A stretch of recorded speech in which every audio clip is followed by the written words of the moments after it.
Smartphone, objets connectés, caméras, reconnaissance faciale, autant de technologies qui ont envahi notre quotidien, mais qu'on regarde aussi parfois avec un œil méfiant et avec un scénario cauchemar, celui d'être espionné partout, tout le temps. Mais c'est quoi au fait la cybersurveillance?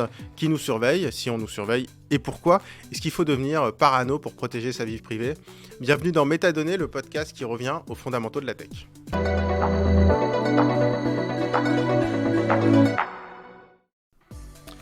Bonjour Jean-Marc Manac. Bonjour. Tu es journaliste d'investigation, spécialisé notamment sur l'investigation en ligne et notamment sur la cybersurveillance. J'aimerais qu'on revienne un peu sur ce sujet, qui est un sujet dont on parle maintenant depuis des années, qui est quasiment aussi vieux qu'Internet, mais aussi un peu revenir justement aux fondamentaux sur la cybersurveillance qui intègre des notions politiques, économiques et simplement, j'ai une question très simple. Toi, comment est-ce que tu définis ce concept de cybersurveillance? Question assez large, assez ouverte. Oui. Bon, l'informatique, ça laisse des traces. Voilà, quand tu te balades dans la rue, tu laisses pas forcément des traces. Par contre, ça peut être documenté par des caméras de vidéosurveillance. Mais les caméras de vidéosurveillance dans la rue, il y en a qui appartiennent à des magasins, d'autres à la mairie de Paris, etc. Quand tu es sur Internet, il y a la quasi-totalité des pages ont des tags ou des cookies Google, Facebook, Twitter. Donc, Google et Facebook ont un pouvoir de cybersurveillance absolument monumental. Mais également des régies publicitaires, Criteo, et d'autres.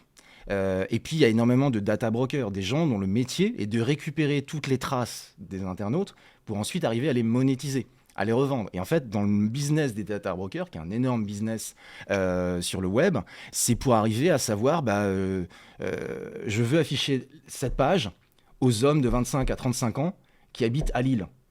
Ça, tu peux pas le faire à Lille, parce qu'à Lille, quand tu mets un panneau 4x3, t'as pas que des hommes de 25 à 35 ans qui vont le voir. Par contre, on commence à voir apparaître des panneaux publicitaires dans le métro qui vont identifier qui sont les gens qui passent en face.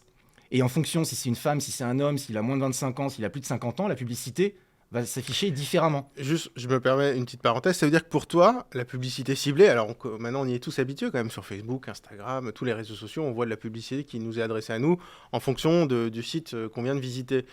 Toi, tu considères que ça, c'est de la cybersurveillance? Évidemment, c'est ce que Sacha, j'ai oublié son nom, c'est ce qu'on appelle le capitalisme de surveillance. C'est le fait que le modèle économique d'Internet, c'est si c'est gratuit, c'est vous le produit. Et comme sur Internet, ça a longtemps été gratuit, effectivement, le produit, c'était l'utilisateur. Mais tu fais pas de différence entre la publicité ciblée et, je sais pas moi, l'espionnage, par exemple? L'espionnage, c'est de l'espionnage. C'est là où il y a un hiatus. Et moi, il y a un consentement entre les deux. T'as pas consenti à être espionné, à être surveillé par des régies publicitaires américaines. On a cliqué sur OK, on n'a pas lu, mais oui, mais sur OK. Oui, mais ça respecte pas le RGPD, etc. Donc non, il n'y a pas de consentement. Tu consens parce que t'as pas le choix. Mais après, et c'est là où il y a un hiatus entre la cybersurveillance, telle qu'on en parle beaucoup dans les médias, où c'est assimilé au service de renseignement. Oui, c'est ça, on parle souvent d'espionnage. Et la cybersurveillance, qui est le b.a.-ba du modèle économique de la majeure partie du business, une bonne partie du business sur Internet. Non, ce que font les services de renseignement, c'est du renseignement. C'est pas de la cybersurveillance. Ils vont utiliser notamment la cybersurveillance, qui va être un des moyens. Ils vont utiliser de l'OSINT, ils vont utiliser du SIGINT, Signal Intelligence, le fait d'espionner les communications.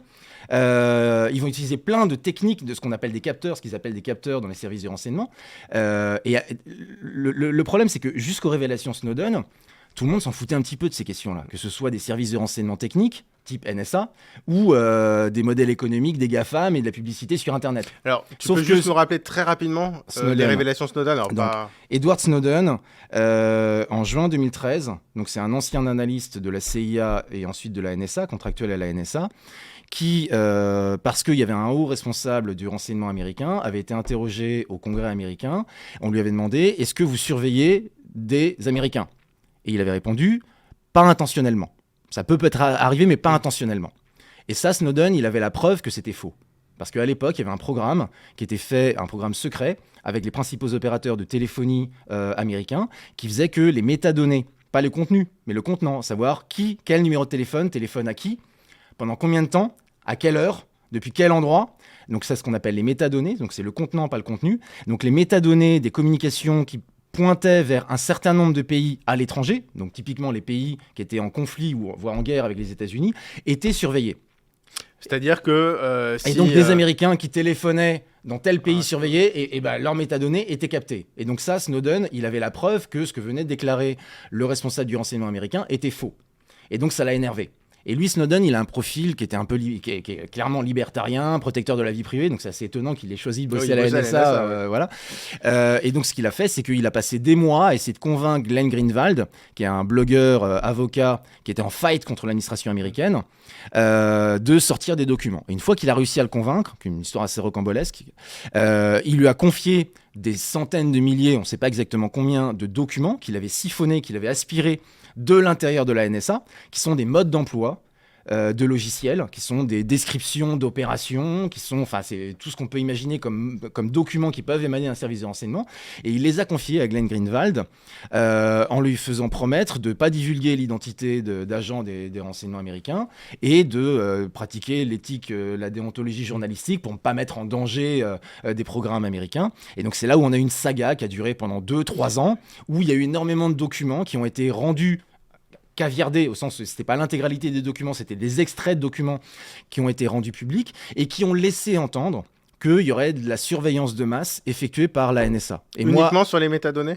C'est-à-dire uniquement... Ça dépend des programmes. Mais après, quand tu parles des métadonnées, j'ai envie de dire, en France, ça s'appelle les FADET, en fait. Ouais. C'est-à-dire que c'est les factures détaillées. N'importe quelle enquête sur toi, on va te ressortir tes factures télécom pour voir...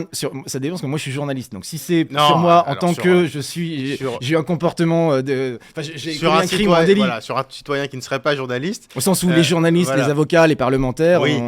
Voilà, alors, citoyen qui ne serait pas protégé. Voilà. Si tu commets un crime ou un délit, le b.a.-bas d'un officier de police judiciaire, que ce soit un gendarme ou un policier, c'est effectivement de passer par la PNIJ, qui est la plateforme nationale d'interception judiciaire, pour réclamer les FADET, donc les factures détaillées. Et là, après, en fonction des FADET, les FADET, ça sert à quoi ? Ça sert à savoir avec qui tu communiques. Et on a vu le cas il y a quelques années, justement, il y avait une fuite du ministère de la Justice, et donc c'était la DCRI, qui est le contre-espionnage français, qui avait épluché les FADET du journaliste du Monde qui avait sorti le scoop, et c'est là où ils avaient découvert le nom d'un magistrat en poste au ministère de la Justice. Donc sa source, quoi. Et donc potentiellement sa source, et qui a été muté dans, je sais plus si c'était en Guyane, dans un pays où il y avait les anciens bagnes. Donc en gros, la justice, on va dire l'état de droit classique, c'est... il y a quelqu'un qui est soupçonné, on va sortir sa facture détaillée pour une enquête. La cybersurveillance, ce que faisait la NSA, c'est comme si ils enregistraient les FADET de tout le monde tout le temps, en gros. Alors, oui et non. C'est là où il y a un hiatus. C'est-à-dire que moi, au début des révélations Snowden, je me souviens, j'avais été interviewé par France 2, et c'est dans l'anthologie des 40 meilleures vidéos pour les 40 ans de la CNIL, ils ont sorti l'extrait de l'interview que j'avais donné, c'était assez ironique, en 2013, et je disais, regardez, les révélations Snowden, ça prouve qu'il y a de la surveillance de masse. Sauf que, et c'est là où mon point de vue a évolué, c'est qu'au fur et à mesure des révélations Snowden, les documents étaient de moins en moins caviardés, au sens où on avait plusieurs extraits d'un seul et même document. Et le fameux document qui pointait du doigt la surveillance de masse faite avec l'aide des GAFAM, c'était un document où on voyait les logos de Google, Apple, Facebook, Microsoft, etc. Et à côté du logo de la NSA. Traduction de Glenn Greenwald, qui est un noob, c'est-à-dire que c'est un mec qui comprend rien à l'informatique. Et il le reconnaît. Enfin, c'est pas un spécialiste des services de renseignement et c'est pas un spécialiste de l'informatique. Donc déjà, double problème. Et en fait, lui, il a traduit ça dans un article en laissant entendre que les GAFAM collaboraient avec la NSA pour permettre à la NSA de faire de la surveillance de masse directement dans les serveurs des GAFAM, dans Google, Apple, etc. C'est un peu ce qu'on a tous gardé dans l'imaginaire collectif de ceux qui ont un peu entendu parler. C'est ce que moi j'ai aussi relayé à l'époque. C'est-à-dire même, je sais pas moi, tes photos, tes SMS, tes Sauf que, WhatsApp. Un an après, au lieu d'avoir 4 extraits de ce document-là, on en a eu une dizaine au fur et à mesure des révélations. Et quand on a eu une dizaine, mais en fait, on a raconté n'importe quoi. PRISM, le programme en question, c'est l'acronyme utilisé par la NSA pour désigner le fait de passer par la DITU, qui est l'unité renseignement technique du FBI, pour aller regarder les GAFAM, aller demander aux GAFAM, donne-moi les données sur tel utilisateur. Et que en fait, ce qui est classique, j'ai envie de dire, voilà, s'il y a une enquête. Voilà, c'est classique. Ouais. Et c'est la voie légale. Ouais. Mais c'était pas du tout de la surveillance de masse, c'est de la surveillance ciblée. Et pourquoi les GAFAM n'avaient jamais entendu parler de PRISM ? Parce que c'était l'acronyme du nom en interne de la NSA, alors que eux, ils voyaient pas la NSA faire toc-toc, ils voyaient le FBI faire toc-toc, leur demander des données. Et au surplus, on a vu, parce qu'après, tous les GAFAM ont commencé à sortir des rapports de transparence qui montrent combien de fois ils ont des requêtes en fonction de tel texte de loi. Et le texte de loi qui permet à la NSA de demander des données à Google ou aux différents GAFAM, on a vu qu'en fait, c'était entre 10 et 50 000 personnes par an. 10 à 50 000 personnes par an, c'est pas de la surveillance de masse, à l'échelle du nombre d'utilisateurs de Google. Mais pour toi, c'est un faux scandale ? Si tu veux, parce que quand on parle de cybersurveillance, je veux dire, j'ai envie de dire l'an zéro de la prise de conscience de la cybersurveillance, c'est les révélations Snowden. C'est les révélations Snowden. Et pour beaucoup de gens, les révélations Snowden, c'est littéralement les autorités américaines qui branchent quasiment leurs serveurs sur les serveurs de Microsoft, d'Apple, de Google et d'Amazon, et qui vont tout regarder. Ce qu'on achète sur Amazon. Non, mais je caricature, mais c'est un peu ce qu'on peut en penser. Oui, mais la preuve en est que le sous-titre du film d'Oliver Stone consacré à Edward Snowden, c'était « Nous sommes tous sur écoute ». Mais c'est n'importe quoi, c'est du complotisme. C'est littéralement du complotisme, de dire que nous sommes tous sur écoute. Pour répondre à ta question tout à l'heure, est-ce que la NSA surveille tout ? Non, c'est ce qu'avait expliqué un ancien responsable de la NSA. Nous, ce qui nous intéresse, c'est l'aiguille dans la botte de foin. Sauf que pour choper l'aiguille dans la botte de foin, il faut qu'on chope la botte de foin. Mais une fois qu'ils ont chopé la botte de foin, ils vont lancer des logiciels pour chercher l'aiguille. Et l'aiguille, c'est quoi ? C'est un nom, un numéro de téléphone, une adresse mail. Donc peut-être qu'effectivement, tes données, mes données, ont pu être interceptées. Mais on parle de quelles données ? Tu parles de la botte de foin, c'est quoi cette botte de foin ? Il y a quoi dedans ? Alors en fait, sur moi, si je suis dedans, si j'en fais partie, il y a quoi ? L'essentiel de ce qu'on a appelé surveillance de masse, ça va être sur les câbles sous-marins. Pourquoi ? Parce que Internet, c'est décentralisé. Donc quand on voit un mail de Paris à Marseille, il y en a un bout qui va passer par Rennes, Bordeaux, Marseille, d'autres qui vont passer par Lille, Lyon, Marseille. Enfin, tu vois, les paquets de données sont cassés. Donc pour arriver à surveiller ce qui se passe sur Internet, c'est très très difficile. Soit tu mets des boîtes noires partout, mais ça coûterait des milliards et des milliards. Donc c'est impossible de faire de la surveillance de masse en France, par exemple. Soit tu le fais sur les câbles sous-marins. Pourquoi ? Parce que des câbles sous-marins, il y en a une vingtaine en France. Donc là, t'as un goulet d'étranglement. Et les câbles sous-marins, on rappelle juste que quand on envoie un mail aux États-Unis, c'est pas de la magie, ça passe par un câble qui passe sous la mer et qui part de Brest ou je sais pas où et qui arrive en Californie. Et donc, en 2008, en 2008, quand la DGSE a commencé à surveiller Internet, en fait, ils ont commencé à surveiller les câbles sous-marins. Mais en fait, ils ne surveillent pas. Quand tu regardes la littérature, quand je dis la littérature, c'est les rapports de ex-CNCIS, aujourd'hui CNCTR, qui est le contrôleur national des techniques de renseignement, qui est l'autorité en charge de valider les demandes parce que de mise de techniques de renseignement des services de renseignement. C'est-à-dire que c'est pas la DGSE qui décide et qui fait ce qu'elle veut. La DGSE, la DGSI, les différents services de renseignement, quand ils veulent mettre quelqu'un sur écoute ou quand ils veulent mettre un pays sur écoute ou une région géographique sur écoute, ils demandent l'autorisation à la CNCTR. Il y a l'équivalent aux États-Unis. Enfin, tous les pays occidentaux démocratiques ont des garde-fous comme ça qui permettent d'éviter que les services de renseignement fassent n'importe quoi. Et donc, si on veut comprendre ce qui se passe avec les révélations Snowden, le mieux, c'est probablement de lire la BD qui a été faite sur Snowden. Pourquoi ? Parce que ça explique bien que ce qui intéresse la NSA, c'est pas de surveiller les gens qui habitent à Marseille, à Lille. Enfin, ils sont pas en guerre contre les Français. Oui, mais s'ils prennent tout ce qui passe dans les câbles. Non, ils vont prendre tout ce qui va en Afghanistan, ou tout ce qui va en Irak, ou tout ce qui va ou vient de la Syrie, de tout ce qui va ou vient du Yémen, parce qu'ils sont en guerre dans ces pays-là. Et donc oui, si tu es un Yéménite, ou si tu communiques avec quelqu'un qui est au Yémen, peut-être que tes données vont être siphonnées par des services de renseignement, que ce soit français ou anglo-saxons. Et si elles ne sont pas chiffrées, ils y auront accès. Alors, c'est là où on reviendra là-dessus, c'est qu'avant les révélations Snowden, il y avait moins de 40% du trafic Internet web qui était chiffré, le fameux HTTPS, entre autres, qui apparaît dans la barre du navigateur. Du fait des révélations Snowden et précisément de cette mythologie de la surveillance de masse et du programme PRISM qui fait qu'il y a plein de gens qui ont été persuadés que les GAFAM collaboraient avec la NSA, en fait tout le monde, à commencer par les GAFAM, a commencé à chiffrer les données et aujourd'hui dans les pays occidentaux, on estime que c'est plus de 99% du trafic qui est chiffré. Ce qui fait que même les métadonnées, ils ne peuvent pas les intercepter, les services de renseignement. Donc aujourd'hui, c'est d'autant plus improbable aujourd'hui que les services de renseignement puissent faire de la surveillance de masse que la quasi-totalité des données sont chiffrées. Si je te donne un exemple, quand les données ne sont pas chiffrées et que tu t'intéresses aux métadonnées, un service de renseignement peut savoir quelle page tu consultes sur Wikipédia. Et ça, quand tu es un LGBTQ ou un démocrate, que tu vis dans un pays totalitaire, la page que tu consultes, elle est super importante. Quand le trafic est chiffré, quand tu surveilles les métadonnées, tu sais que tu es sur Wikipédia, c'est tout. Mais tu sais pas la page web. Oui, donc après, en fonction du protocole de chiffrement, parce qu'on va pas rentrer dans les détails, mais il y a un certain nombre de strates, on peut éventuellement savoir à qui tu écris, mais il n'y aura pas accès au contenu du mail.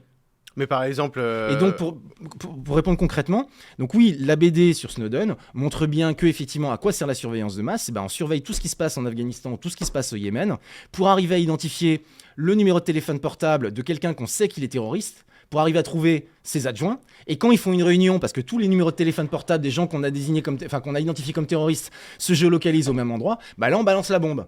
Sauf que le problème, c'est que en fait, et c'est ce que montre aussi la BD, c'est que souvent quand des terroristes se réunissent au Yémen ou ailleurs, c'est pas pour fomenter des attentats, c'est parce qu'il y a un mariage ou une réunion de famille. Et c'est pour ça qu'il y a énormément de victimes civiles dans les frappes de drones. C'est qu'en fait, oui, c'était bien un numéro de téléphone identifié comme un terroriste, mais dans un contexte de réunion qui n'était pas terroriste. Ce qui est intéressant, c'est que là-dessus, ça pointe exactement la limite entre données et métadonnées. C'est-à-dire que la métadonnée, c'est simplement on sait que telle personne a parlé à telle personne, donc ils sont à cet endroit-là. Mais par contre, si on avait la donnée, c'est-à-dire les conversations, les photos qui s'envoyaient, on aurait compris que c'était pour un mariage, probablement, en disant à quelle heure on va on se retrouve donc, pour le cocktail. Pour résumer, les services de renseignement anglo-saxons, oui, font de la surveillance de masse dans les pays où ils sont en guerre. Ils font pas de la surveillance de masse des Américains, ils font pas de la surveillance de masse des Français, ils font pas de la surveillance de masse des Chinois non plus. Par contre, ils vont faire de la surveillance de masse de tous les gens qui travaillent dans tel bâtiment, de telle université chinoise dont on sait qu'elle collabore avec les services de renseignement. C'est-à-dire que les services de renseignement sont pas débiles, donc ils vont surveiller des gens qu'ils ont un intérêt légitime de surveiller. Ils vont pas surveiller l'intégralité des 5 milliards d'internautes. Si demain ils avaient un algorithme exceptionnel qui arrivait à comprendre d'une conversation tel ou tel projet dangereux, on pourrait imaginer, est-ce que techniquement ce serait possible, en supposant que les gens n'utilisent pas tous WhatsApp parce que c'est chiffré, ou une appli chiffrée comme Signal, mais voilà, sur Facebook, sur Messenger, c'est pas chiffré, sur Twitter, c'est pas chiffré. C'est envisageable, Est-ce que ce serait techniquement possible? La question, ce qu'il faut bien comprendre, c'est que... Avec l'aide des GAFAM ou pas? Ouais. Ce qu'il faut bien comprendre, c'est que c'est pas seulement une question de problématique technique, c'est une question de problématique financière et organisationnelle. Pourquoi ? Je vais te prendre l'exemple de la loi renseignement. Au moment de la loi renseignement en France, en 2015, il y a un conseiller du Premier ministre qui a voulu bien faire, parce que là, il parlait d'une sonde. On allait mettre une sonde qui allait surveiller des comportements suspects, terroristes, dans les communications. Donc là, pour rassurer les journalistes, il a dit « Ne vous inquiétez pas, ce sera une boîte noire. Ça sortira pas. Il n'y aura aucune faille. Les services de renseignement contrôleront, donc il n'y aura pas de risque de fuite. » Boîte noire, le mot qu'il fallait pas utiliser. Il ne faut pas dire boîte noire à des journalistes. C'est devenu l'acronyme le plus utilisé pour qualifier la loi renseignement, et où il y a plein d'ONG. Je me souviens d'une pétition qui avait été signée par des centaines de startups et d'associations contre les boîtes noires, et c'est devenu vraiment l'identification de ceux qui combattaient contre la loi renseignement, sauf que dans les faits, on l'a vu à l'usage, les boîtes noires, il a fallu attendre 2 ans pour qu'elles se mettent en place, il y en a eu 3. Pendant 2-3 ans, c'était uniquement pour la surveillance des communications, des métadonnées téléphoniques, alors qu'on nous a présenté comme la surveillance de l'intégralité de tout ce que faisaient les internautes français. Et il a fallu attendre la 4e année pour qu'il y ait une boîte noire qui commence timidement à surveiller Internet, sauf que depuis, avec les révélations Snowden, la quasi-totalité du trafic est chiffrée, et donc on se demande bien ce qu'ils peuvent surveiller. Alors, il a été question de surveiller les URL, sauf que je t'ai expliqué tout à l'heure, les URL, aujourd'hui, elles sont chiffrées. Donc oui, ça permettrait de savoir quels sont les gens qui vont sur tel site web djihadiste, qui est vraiment estampillé djihadiste. Si tu sais qu'il est estampillé djihadiste, t'as pas besoin de connaître l'URL intégrale. T'as le nom de domaine, donc bon. Mais donc là, c'était du fait de ce fantasme un peu complotiste de la surveillance de masse, la loi renseignement a été extrêmement mal commentée dans les médias, par les responsables politiques, par les ONG, et très mal comprise, alors qu'en fait la loi renseignement, c'était juste donner un cadre légal aux techniques de renseignement utilisées depuis des années par les services de renseignement, parce que c'est toujours comme ça que ça fonctionne. Alors là, tu me parles... Une nouvelle technique apparaît, ils essayent de comprendre comment elle fonctionne, ils essayent ensuite de pouvoir faire des techniques de renseignement pour pouvoir surveiller cette nouvelle technologie, le téléphone portable, et ensuite, une fois qu'ils ont réussi, là, il faut bien donner un cadre légal, donc on vote une loi pour donner la légalité aux services de renseignement de procéder à des interceptions, que ce soit d'Internet ou de la téléphonie mobile. Et j'ai l'impression qu'en fait, quand j'écoute ce que tu me dis, qu'il y a un espèce de faux fantasme sur le renseignement généralisé, la surveillance, la cybersurveillance généralisée de la part des États, et que par contre, finalement, ceux qui, pour le coup, nous surveillent, mais sans intérêt politique forcément, mais d'intérêt purement financier, pour le coup,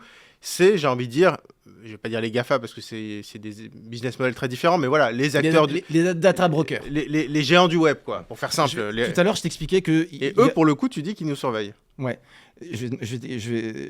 En fait, j'expliquais tout à l'heure, il y a ce qu'on peut faire techniquement, et ensuite, il y a le côté financier, et il y a le côté organisationnel. Donc, je vais te donner un exemple très concret.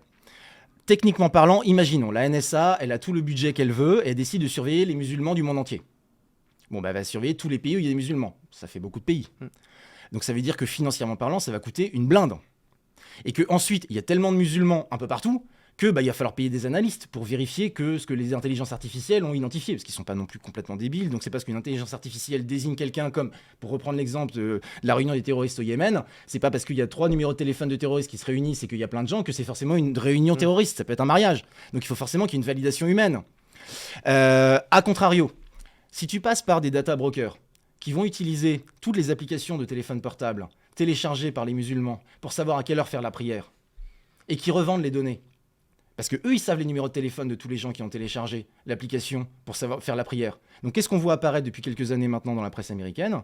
Des enquêtes qui montrent que les services de renseignement, effectivement, ça coûte beaucoup moins cher et c'est beaucoup plus efficace d'acheter des données à des data brokers qui, eux, peuvent identifier tous les musulmans mâles qui vivent dans telle région, plutôt que de faire la surveillance de masse de l'intégralité des pays musulmans pour arriver à trouver l'aiguille dans la botte de foin. Parce que l'internaute a téléchargé une application confessionnelle ou une application de rencontre pour musulmans.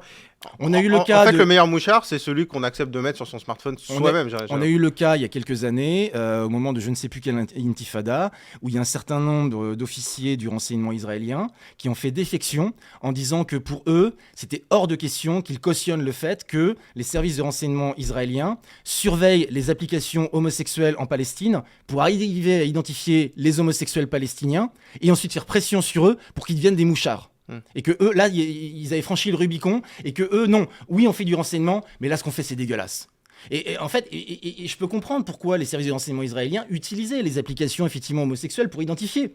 Mais c'est vrai qu'éthiquement parlant, ça pose problème. Mais en tout cas, pour répondre à la question, si j'en reviens à la loi renseignement, avant qu'on découvre que les boîtes noires ne surveillaient en fait que les métadonnées téléphoniques, donc ça a apparu 2-3 ans après, en note de bas de page du rapport de la délégation parlementaire du renseignement et en note de bas de page des rapports de la Commission nationale de contrôle et de renseignement, moi ce que j'avais démontré, c'est que pour surveiller l'intégralité des internautes en France, comme ceux qui fustigeaient les boîtes noires le disaient à l'époque, ça coûterait plusieurs milliards par an, donc ça se verrait dans les projets de loi financiers, enfin c'est les PLF, et il faudrait déployer des dizaines de milliers de boîtes noires au niveau des DSLAM. Les DSLAM, c'est grosso modo les répartiteurs téléphoniques. C'est là où, je t'expliquais tout à l'heure, quand on voit un mail à Marseille, ça va passer par différents endroits. À un moment, ils vont se reconstituer au niveau du DSLAM. Donc si tu mets des boîtes noires dans des dizaines de milliers de DSLAM, là, tu peux éventuellement faire de la surveillance de masse.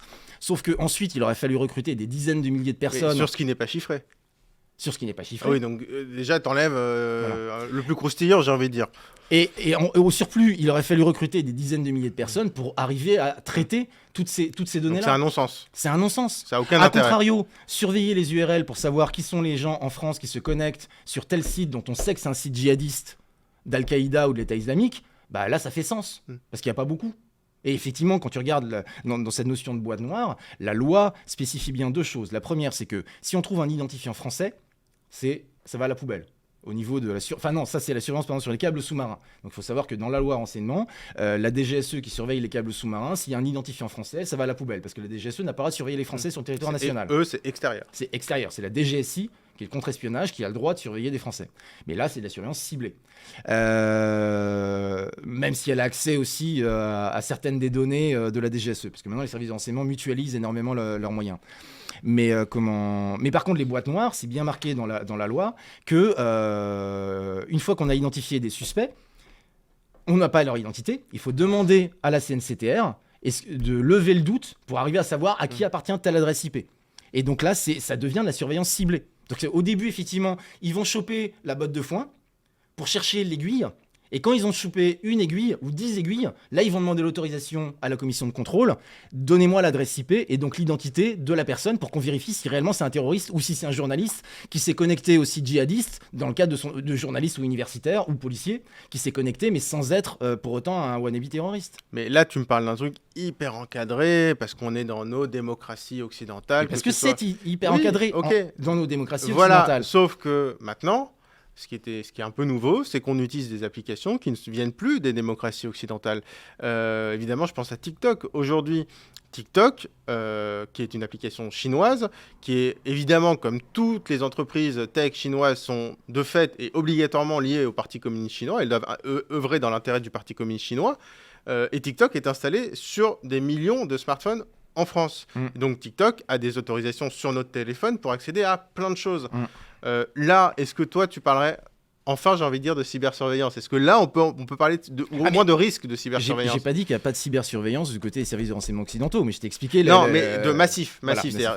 Alors, aujourd'hui, donc on en reparlera dans 5 ans, quand on aura plus d'informations. Aujourd'hui, ce qu'on a comme information, c'est qu'effectivement, TikTok a espionné un journaliste américain qui travaillait sur TikTok pour trouver ses sources. Qui était aux États-Unis. Ah ouais. Donc là, ils l'ont reconnu il y a 15 jours. Donc on a des exemples de surveillance ciblée. Est-ce qu'il y a de la surveillance de masse par les services de renseignement chinois via TikTok de ce que font les utilisateurs de TikTok? C'est possible. Mais maintenant, d'un point de vue intellectuel, vu le profil des utilisateurs de TikTok aux États-Unis, mais pareil en France, en termes de renseignement, la valeur ajoutée d'utiliser TikTok pour faire de la surveillance de masse des utilisateurs de TikTok, non, il vaut mieux qu'il se faille du renseignement ciblé, de la surveillance ciblée, de tel ingénieur qui travaille dans le nucléaire, qui travaille pour Dassault, qui travaille pour Thales, qui travaille pour un marchand d'armes, et les gens qui ont une valeur, des high value targets pour le renseignement chinois, il n'y en a pas beaucoup qui utilisent TikTok. Tu vois, donc c'est pas à contrario. Pour le moment, mais peut-être que ce sera... Non, mais ce que je veux dire, tout à l'heure, tu donnais l'exemple. Mais c'est un peu le contraire, au sens, à part TikTok, il n'y a pas beaucoup d'applications développées par les Chinois qui ont réussi à faire une telle pénétration de masse dans les marchés occidentaux. Mais du coup, toi, est-ce que... je ne sais pas si tu utilises TikTok, mais si tu avais envie de l'utiliser, ce serait un frein pour toi à l'installer ou pas? Le fait que tes données soient en Chine, puissent être envoyées en Chine, TikTok l'a reconnu, et potentiellement être utilisées. Alors moi, j'ai un modèle de menace qui est un peu particulier, parce que comme ça fait une vingtaine d'années que je travaille sur les services de renseignement... Alors je dis toi, Jean-Marc, en tant qu'anonyme, si tu étais anonyme, simplement dans ton loisir. Français lambda, non, il n'y a pas de peur particulière à avoir en l'état de TikTok. Par contre, si tu es un high value target, si tu as un modèle de menace élevé... Donc tu es ingénieur nucléaire. Ou tu es un journaliste comme moi qui travaille sur les services de renseignement et que donc les services de renseignement chinois pourraient s'intéresser à ce que... oui, non, je ne vais pas utiliser. Donc toi, tu n'utiliseras pas. Moi, maintenant, on revient à Jean-Marc Manac, journaliste, par contre, tu n'utilises pas. En tant que journaliste, je vais pouvoir l'utiliser, mais sur un burner phone, sur un téléphone dédié, où je vais effectivement pouvoir utiliser TikTok pour faire des enquêtes. Et souvent, ce qu'on fait, les journalistes d'investigation ou les journalistes aux int, souvent, on va avoir des socket puppy, comme on dit. En fait, on va travailler avec des pseudonymes, pas avec notre véritable identité. Pour pas, si on fait une erreur, pour pas qu'on puisse savoir que Jean-Marc Manac, journaliste, voilà. Mais pour rebondir sur ta question, pour moi le principal problème en matière de surveillance, de cybersurveillance, de masse ou pas de masse, c'est pas tant la Chine, c'est à contrario les pays occidentaux. Pourquoi ? Parce que c'est ce qu'on a vu apparaître dans la foulée des attentats du 11 septembre 2001, c'est que des gens qui travaillaient dans les services de renseignement occidentaux partent dans le privé, montent des boîtes, créent des logiciels qu'ils vont ensuite vendre. Le salon s'appelle ISS. Ça se tient 5 fois par an dans différentes parties du monde. Et là, il y a des pays, dont un certain nombre qui ne sont pas franchement démocratiques, qui viennent acheter sur étagère des logiciels, des systèmes de surveillance et d'espionnage que eux n'ont pas les compétences techniques, ni financières, ni technologiques pour le développer en interne.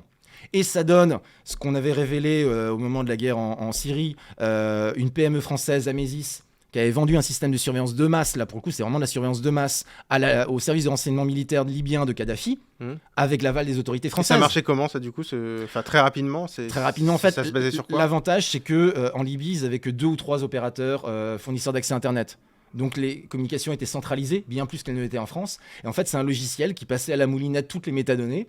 Et d'après des lanceurs d'alerte d'Amesis, ils expliquaient notamment que ils avaient fait de la surveillance de tous les étudiants. Pourquoi ? Parce que les étudiants de telle université, on savait qu'ils avaient plus de propension à être des dissidents que les personnes qui travaillaient dans la police ou à l'armée. Donc nos experts deviennent des marchands d'armes numériques. Et il y en a un qui a publié un bouquin il y a quelques mois, qui est un ancien de la DST, qui a bossé pour Amesis, qui a été en Libye, qui a expliqué aux Libyens, au service de renseignement libyen, comment utiliser et comment les aider à surveiller des étudiants, et qui là a fait un bouquin il y a quelques mois pour dénoncer justement, et notamment que ce soit ce qu'il avait fait avec Amesis dont il n'est pas fier, ou Pegasus, qui est aujourd'hui l'exemple typique de...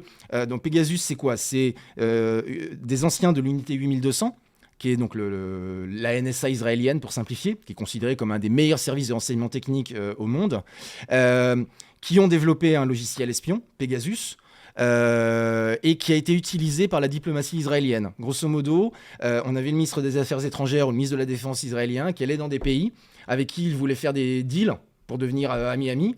Et en échange, si vous devenez ami avec Israël, on vous autorise à acheter Pegasus. Et Pegasus, c'est magique. Pourquoi ? Parce que c'est un logiciel espion qu'on peut pas empêcher, que les antivirus ne peuvent pas empêcher. Il n'y a pas besoin de cliquer sur une pièce jointe. Ils ont réussi, il est tellement perfectionné, il est tellement puissant ce logiciel espion qu'en fait, tu donnes le numéro de téléphone de la cible et la personne qui paye très cher, parce que ça coûte une blinde d'acheter Pegasus. L'accès au logiciel, la franchise, j'ai envie de dire, le fait de pouvoir rentrer, c'est plusieurs millions de dollars. Ah oui, c'est une fortune. Donc, et c'est réservé uniquement à des services de renseignement, à des États ou à des services de police. Donc c'est l'ordre du régalien. Sauf que le problème, c'est à qui c'est vendu. Donc apparemment, d'après l'enquête, parce qu'il y a une enquête parlementaire en ce moment au niveau européen, il y aurait 14 pays en Europe où il y a plusieurs clients, un ou plusieurs clients de Pegasus. 14 sur 27. Ça fait beaucoup. C'est énorme. Mais en Europe, à part quelques pays, et donc Pegasus a coupé la licence à 2 pays. Mais là, on parle bien d'un espionnage personne par personne. Donc là, on n'est pas dans l'espionnage de masse. Oui. Par contre, là, on est dans l'espionnage c'est du ciblé. Hyper qualitatif. C'est-à-dire que tu cibles une personne et par contre, tu as tout. Le problème, accès à son téléphone, à tout. Comme maintenant, depuis les révélations Snowden, la quasi-totalité du trafic est chiffrée et que les gens communiquent beaucoup moins par SMS et beaucoup plus par WhatsApp ou par signal, le seul moyen d'arriver à accéder aux messages, c'est de pirater le téléphone. Parce que avant qu'il soit chiffré. Avant qu'il soit chiffré. Au moment où la personne le lit, le message qu'il a reçu, ou envoie le message, il apparaît en clair sur ton téléphone. Donc si t'as un logiciel espion sur le téléphone, t'as accès à tout. Ce qui est d'ailleurs une preuve, ce que tu me disais tout à l'heure, qu'il n'y a pas de cybersurveillance, ou que ce serait pas logique, c'est qu'il y a des gens qui sont prêts à payer $1 million ou je sais pas combien pour avoir accès à un téléphone, c'est bien qu'ils peuvent pas l'avoir gratuitement et automatiquement par ailleurs. Le modèle économique, c'est tu payes plusieurs millions pour avoir accès à la plateforme Pegasus et ensuite ça va coûter plusieurs centaines de milliers de dollars par numéro de téléphone. Oui, donc c'est vraiment, donc on parle d'État. Enfin, là c'est high value target. Déjà, c'est pas n'importe qui va être espionné. Et c'est des États qui ont des thunes. Et donc, le problème avec Pegasus, c'est pas tant qu'il y ait 14 pays en Europe qui s'en servent, parce que c'est logique que les polices européennes cherchent à acheter des logiciels espions. Parce que maintenant, comme tout le monde utilise Telegram et WhatsApp et compagnie, ils sont obligés pour arriver à choper les terroristes, les trafiquants de drogue. Mais le problème, c'est qu'ils l'ont vendu à des pays qui sont pas très très regardants en matière de démocratie et qui ont utilisé Pegasus, et c'est le scandale du Pegasus Project il y a 2 ans, pour espionner des défenseurs des droits de l'homme, des journalistes, des responsables politiques, où là ça atteint clairement aux valeurs démocratiques. Normalement, dans une démocratie digne de ce nom, on n'espionne pas des journalistes, des défenseurs des droits de l'homme ou des responsables politiques. Et le problème, c'est que dans les efforts diplomatiques d'Israël, comme ils avaient besoin d'être amis avec des pays peu regardants en matière de démocratie, ils ont accepté de vendre Pegasus à ces pays-là. Pegasus et Candiru, qui est un autre logiciel espion israélien, et qui se retrouve depuis 1 an et demi maintenant sur la liste noire du département d'État américain, ce qui fait que ni Pegasus ni Candiru ne peuvent plus acheter de technologie américaine. Parce que ça fait tellement scandale parce que ça pose des vrais problèmes. Mais là, c'est pas de la cybersurveillance de masse, c'est de la cybersurveillance ciblée. Là, c'est du sur-mesure. Parce que ça coûte une fortune. Merci beaucoup, Jean-Marc Manac, d'avoir expliqué ce très large concept. Je précise juste un truc, c'est que pour revenir sur cette notion de cybersurveillance ciblée ou de masse, c'est que le scandale Pegasus, c'était sur 50 000 cibles potentielles. C'est comme ça que ça a été brandé dans tous les médias. Sauf que c'est juste pas crédible, financièrement parlant, qu'il y ait 50 000 fois plusieurs centaines de milliers d'euros. Une enquête là-dessus qui montre bien que c'est simple. Sur les 50 000 téléphones, il n'y en a que 2% qui ont été identifiés par les journalistes. Sur ces 2%, il y a 67 téléphones où ils avaient des soupçons. Sur les 67 téléphones, il y en a 37 où on a trouvé la trace de Pegasus. Ça montre bien que c'est de la surveillance ciblée et pas de masse. De pointe, en fait. Ouais, en fait, il y a un annuaire de 50 000 numéros de téléphone. À quoi ça correspond ? Personne ne sait trop exactement. Par contre, il y a eu 37 personnes qui ont été espionnées par Pegasus. Donc, formellement, il y en a eu probablement beaucoup plus ou plus. Mais ça se compte en centaines, peut-être en milliers. Mais certainement pas en dizaines de milliers et encore moins à l'échelle des surveillances de masse façon Snowden à l'échelle d'un pays. Merci beaucoup Jean-Marc Manac d'être revenu avec nous dans Métadonnées pour ce très très large sujet, mais vraiment compliqué mais absolument complexe, passionnant. Mais c'est passionnant. De la cybersurveillance. Merci beaucoup.